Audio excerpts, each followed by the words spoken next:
Et alors là, on est en train de découvrir ce qui ressemble finalement à des radios libres, sauf que c'est version 2020 avec les réseaux sociaux, Lauriane. En fait, les réseaux sociaux deviennent des réseaux vocaux et je vais vous parler d'un réseau social en particulier qui est en train d'exploser en ce moment. Ça s'appelle Clubhouse. Je ne sais pas si vous avez entendu parler de ça, mais ce serait pas mal que vous y soyez. Ça pourrait être pas mal.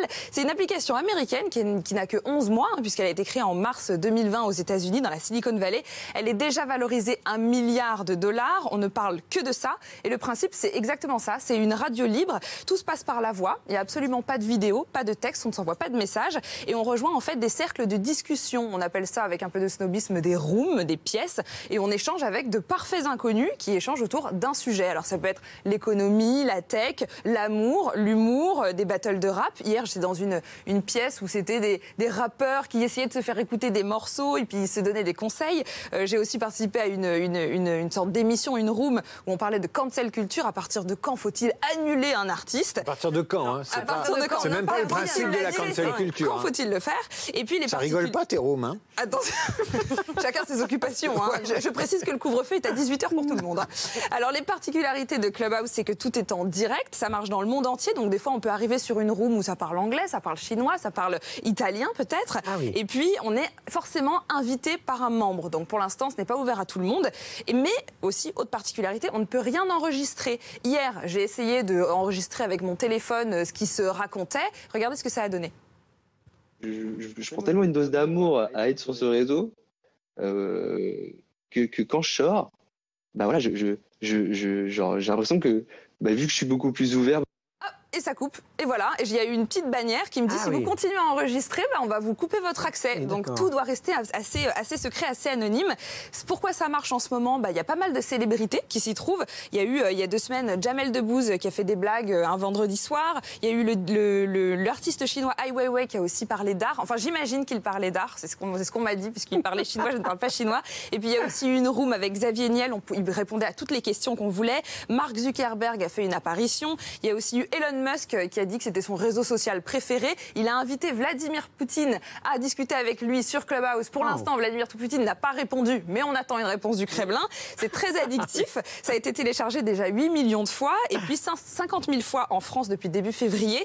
Et c'est assez étrange parce que c'est à la fois très intime, parce que c'est vraiment la voix des gens, et en même temps, on a ce côté un peu anonyme parce qu'on a juste une photo de profil et on discute comme ça sans donner plus d'informations. Ça marche très bien aujourd'hui parce que là, forcément, confinement, couvre-feu, on ne rencontre plus personne, donc ça crée du lien et on peut débattre avec des gens qui ne sont pas de notre milieu, de nos cercles.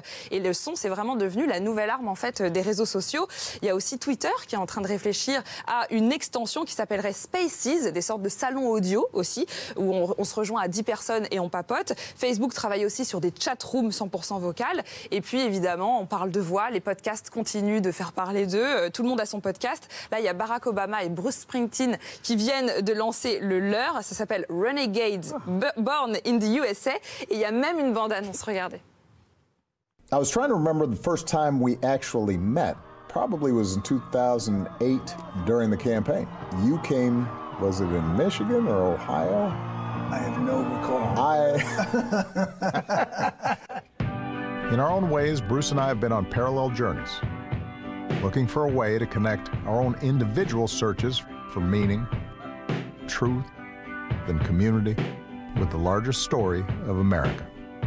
And over the course of a few days, all just a few miles from where he grew up, we talked. Attendez, Barack Obama vous fait penser à votre père? Oui, c'est drôle, moi je vois mon père un peu. Oui. Dans quoi? Dans l'intonation? Voilà, très grand, très mince, comme ça, ce sourire. Très apaisant, en fait.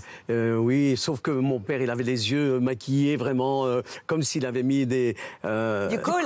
Oui, parce que voilà, il avait beau prendre des douches à la mine, donc il avait les yeux, mais de biche, vraiment maquillés au crayon noir. Donc ça le... Waouh! Et quand vous chantez Chicago et que vous dites « Je vais voir mon vieux père à Chicago », ça disait quoi cette chanson? C'est un grand tube, ça aussi. Eh bien, tout d'abord, mon grand-père est parti... Voilà, les Sinatra sont partis en 1903 de l'Erkara pour Hoboken. Et mon grand-père est parti en 1904, East Side, Brooklyn, au 116. Il avait $5 en poche et apte au travail.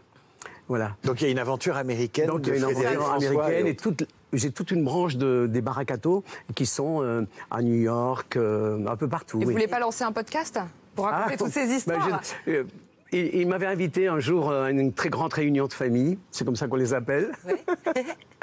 et donc voilà, on est resté en contact, mais on s'envoie des messages, des petits trucs comme ça, tu vois. Lauriane, merci pour cette présentation. Il y a encore... non, mais en fait, c'est ça. Hein. Obama et Bruce Springsteen qui lancent Renegades, leur podcast. Ils abordent plein de sujets, le racisme, l'Amérique, leur masculinité aussi. C'est très intéressant. C'est 8 épisodes. C'est vraiment fait comme une série. Et c'est un peu la preuve qu'en 2020, le son, et je pense que vous êtes très bien placé pour le savoir, nous amène vraiment à tendre l'oreille. Oui, bien sûr. Merci beaucoup, Lauriane.